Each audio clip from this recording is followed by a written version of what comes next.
ఎదుర్కొన్నారు, మీ మొక్కలు ఎదుర్కొన్నారు. ఒక విషయం చెప్తానండి, ఇవాళ పోసాని అయిపోయింది, వదిలేయండి.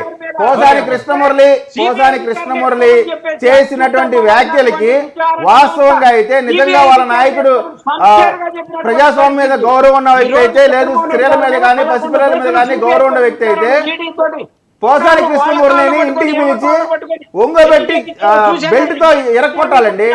అటువంటి పోసాని కృష్ణమురళికి సానుభూతి తెలియపరుస్తా ఉన్నారు. అతను మాట్లాడిన మాటలు ఏంటండి?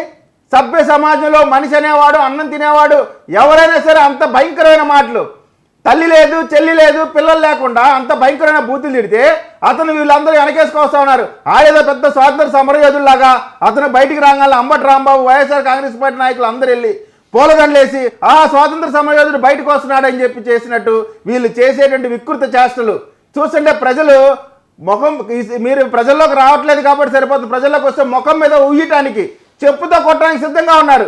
ఇటువంటి లోఫర్లని వెధవల్ని మీరు వెనకేసుకురావటమే కాకుండా వాళ్ళకి పరామర్శలు కూడా చేస్తున్నారని చెప్పి